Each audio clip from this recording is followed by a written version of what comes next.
ঠাকুর, মা, স্বামীজির শ্রীচরণে ভক্তিপূর্ণ প্রণাম জানিয়ে স্বামী গম্ভীরানন্দ রচিত শ্রীরামকৃষ্ণ ভক্তমালিকা থেকে আজকের নিবেদন স্বামী নিরঞ্জনানন্দ, পর্ব 2। সেদিনকার মতো নিরঞ্জন গৃহে ফিরিল। 2-3 দিন পরেই তিনি আর এক সন্ধ্যায় পুনর্বার দক্ষিণেশ্বরে ঠাকুরের পদপ্রান্তে উপস্থিত হইলেন। কক্ষের দ্বারে আগমন মাত্র ঠাকুর দ্রুত পদে আসিয়া তাহাকে আলিঙ্গন পাশে আবদ্ধ করিলেন এবং আকুল স্বরে বলিতে লাগিলেন, ওরে নিরঞ্জন, দিন যে যায় রে, তুই ভগবান লাভ করবি কবে? দিন যে চলে যায়, ভগবানকে লাভ না করলে সবই যে বৃথা হবে। তুই কবে তাকে লাভ করবি বল, কবে তার পাদপদ্মে মন দিবি বল। আমি যে তাই ভেবে আকুল। নিরঞ্জন অবাক, ইনি কে? আমার ভগবান লাভ হচ্ছে না বলে, দিন চলে যাচ্ছে বলে আমার জন্য এর এত আরতি কেন? পরের জন্য এ কি অহৈতুকী ভালোবাসা? এ রহস্য তিনি ভেদ করিতে পারিলেন না। কিন্তু গভীর আবেগপূর্ণ সেই সুধাময় বাণীতে তাহার হৃদয় বিগলিত হইল। তিনি সে রাত্রি দক্ষিণেশ্বরেই থাকিয়া গেলেন। শুধু তাহাই নহে, সে অপূর্ব প্রেম তাহাকে পরদিনও সেখানেই ধরিয়া রাখিল। এইরূপে 3 দিন দক্ষিণেশ্বরে অতিবাহিত হইলে 4th দিন তিনি কলকাতায় ফিরিলেন। না বলিয়া এইভাবে 3 দিন অনুপস্থিত থাকায় মাতুল বিশেষ উদ্বিগ্ন হইয়াছিলেন এবং নানা স্থানে ভাগিনেয়র অনুসন্ধানও করিয়াছিলেন।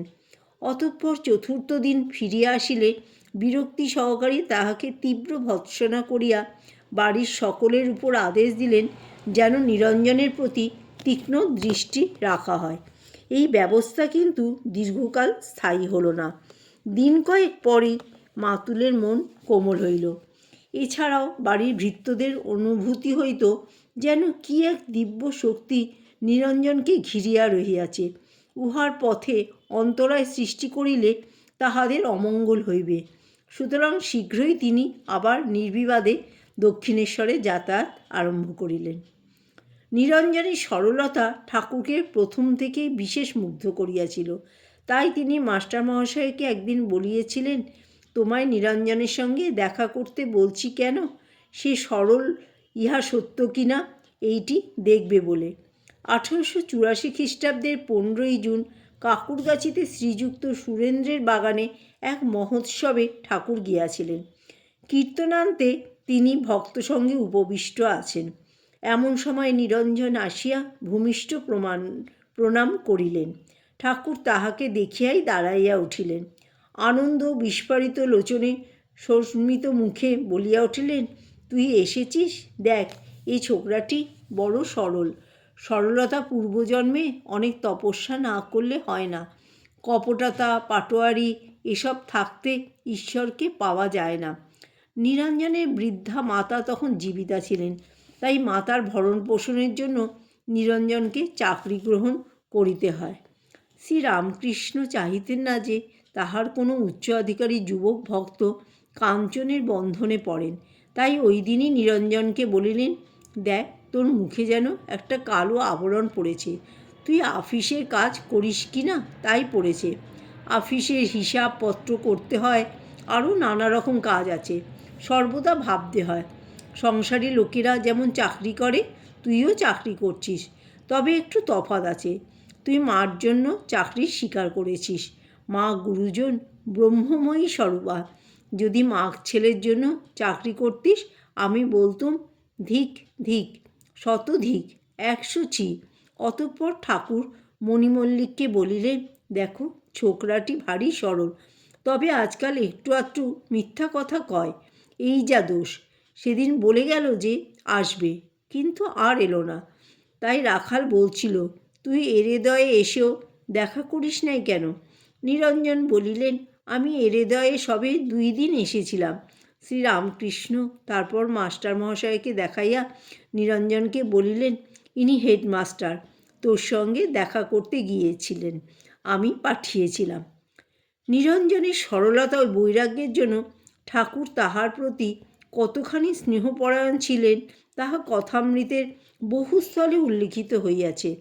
পাঠকের সুবিধার জন্য আমরা কয়েকটি অংশ উদ্ধৃত করিলাম। নিরঞ্জনের বৈরাগ্য সম্বন্ধে ঠাকুর একদিন মণিকে বলিয়াছিলেন, দেখছ না নিরঞ্জনকে, তোর এই নে আমার এই দে, ব্যাস, আর কোনো সম্পর্ক নাই, পিছুটান নেই। ইহার পূর্বে একদিন ঠাকুর মাস্টারমহাশয়কে বলিলেন, বাবুর আমার নিরঞ্জন, এদের ছাড়া কই ছোকরা, যদি আর কেউ আসে বোধহয় ওই উপদেশ নেমে চলে যাবে। নিরঞ্জনকে তোমার কীরূপ বোধ হয়? মাস্টার উত্তর দিলেন, আজ্ঞা বেশ চেহারা। শ্রীরামকৃষ্ণ বলিলেন, না, চেহারা শুধু নয়, সরল। সরল হলে ঈশ্বরকে সহজে পাওয়া যায়, সরল হলে উপদেশে শীঘ্র কাজ হয়। নিরঞ্জন বিয়ে করবে না, তুমি কি বলো? কামিনী কাঞ্চনেই বদ্ধ করে। মাস্টার বললেন, আজ্ঞে হ্যাঁ।